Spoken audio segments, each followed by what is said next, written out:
Moving on to Daniel Nielsen, you have a bit of an injury there, so thank you so much for coming. I hope that was nothing to do with the conference. Oh, well, I was on one of the buses the other day. Yeah, so can you tell me a little bit about, we're interested to know what the papers are saying about the conference so far, and you're obviously writing for the Copenhagen Post. That's obviously usually a weekly paper, and you're now releasing that daily. So how's that been? I mean, is that sort of, are you massively overloaded with stories and struggling, or is it going okay? The Copenhagen Post is a weekly newspaper. It's an English language newspaper based here in Copenhagen. But we're producing a daily newspaper called the COP15 Post. It's all about the conference, all about climate change, and we have pretty limited resources. So we've got a lot of volunteers in, 10 students from Aarhus who are studying over there on an international journalism program. So yeah, there are a lot of bylines in the COP15 Post, but not that many of them are working at the Copenhagen Post. No, it sounds good. I mean, we've had a look at some of the papers today, and this is actually one of your stories out of the Copenhagen Post, just saying that, in fact, a lot of the Danish now are in favour of nuclear power. I mean, that's quite an interesting statement, obviously, especially at the climate talks. What do you think? Why do you think this has come about? Well, first of all, you have to be a little bit sceptical about the way in which the people were polled for that story. It's the newspapers in Denmark. There's a bit of a trend to hire polling companies and do the polls that to specific questions that they want. They want the specific answer, and of course, a story that says Danes are in favour of nuclear power is a much better story than a story that says that they're not in favour. Yeah, because we've heard that all before, haven't we? Yeah. But there is a trend in not just in Denmark. I've seen it in New Zealand as well, and in other media around Europe that nuclear power is more acceptable now, especially in context of climate change. It's seen as a more climate-friendly source of energy than coal and burning fossil fuels. Of course it is. And it's seen as a bit of a stepping stone towards a greener future with more renewable energy. But there's the problem of nuclear waste. What do you do with it? Where do you put it? You can dig a big hole in the earth like they do in Australia, or you can shoot it off into space in some kind of futuristic world. It's not as clean cut as saying this is nuclear power, this is going to work, is it? So no, you're absolutely right. We'll move on now to Financial Times. There's a story here.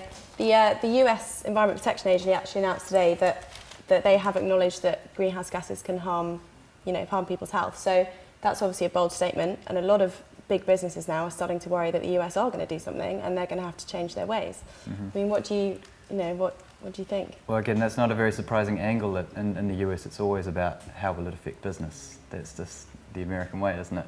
And there's been a lot of talk at the conference as well about how to get the US involved and to convince the US and probably Canada as well.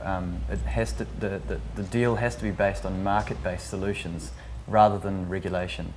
Of course, the reality is that you need both, but the US will always be pushing towards market-based solutions. I don't know, probably our North American friend here might have more insight into that.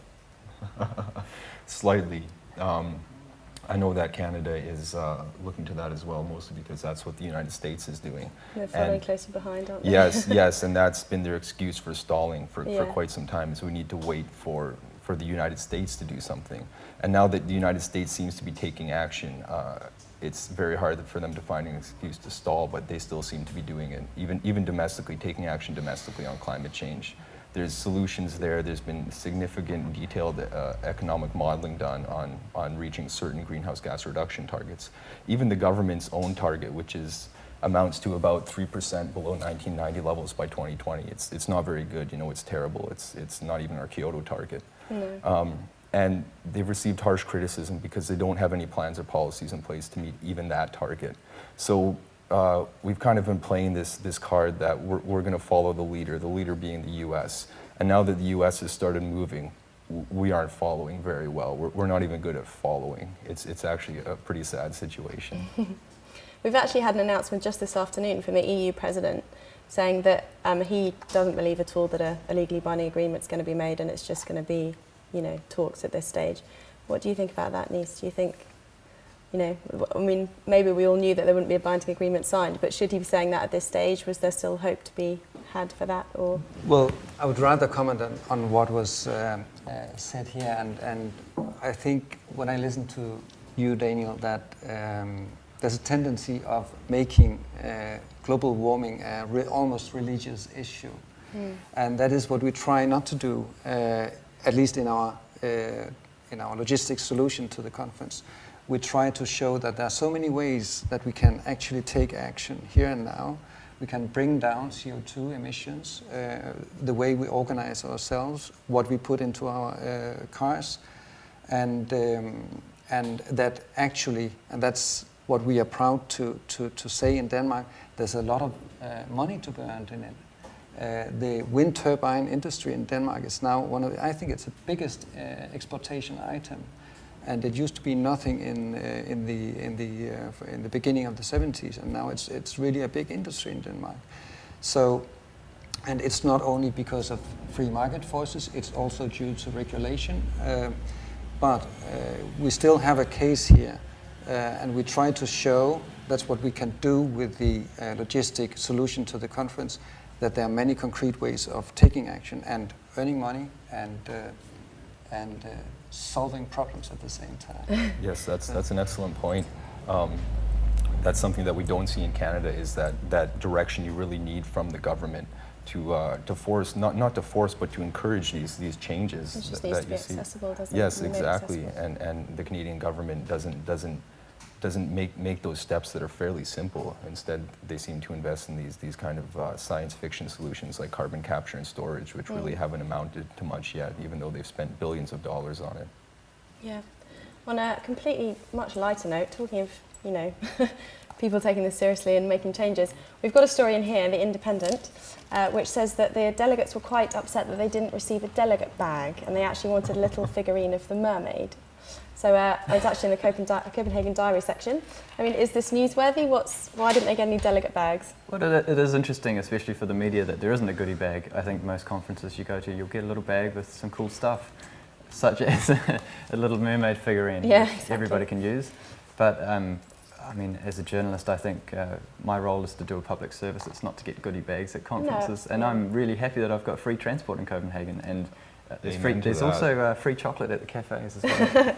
And you usually find that people throw these bags away anyway, don't you? They chuck out the paper inside. Well, I wouldn't, but you know. Yeah. I mean, do you have a comment on that? Well, I think it's actually parts of the Prime Minister's speech that have been not very well digested by is it The Guardian? I'm sorry. It's The Independent, yeah. In The Independent, because it's a rephrasing of what he said, that he was sorry if people felt that they really would like to have a small figurine of the Little Mermaid.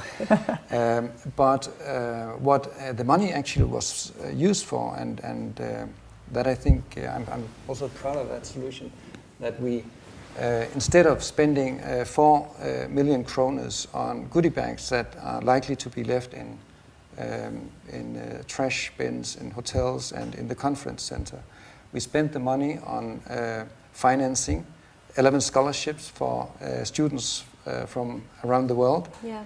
And they are now in Denmark. They actually attended the opening ceremony this Monday, and they were very happy to be there. And they are now pursuing studies, master's degree studies at Danish universities in climate studies. So in fact, we should have put that information on everyone's free travel pass, and then everyone should have been happy. Yeah. That's brilliant. So, I mean, Daniel, on the subject of the EU President's announcement, is that going to be all over the papers tomorrow, do you think? With sort of people's opinions? But there's just such a glut of information on this conference that it's hard to really say what the big stories are. There's just so many. There's a new big story every 2 hours. It's really difficult to keep up. I think there's maybe 40 press conferences a day at the Bella Centre, plus all the side events around the city. There's the Copenhagen Live in the city centre. There's the Klimaforum 09, where Naomi Klein spoke at the opening. Yeah, it's just incredible how much stuff's happening. Yeah, brilliant.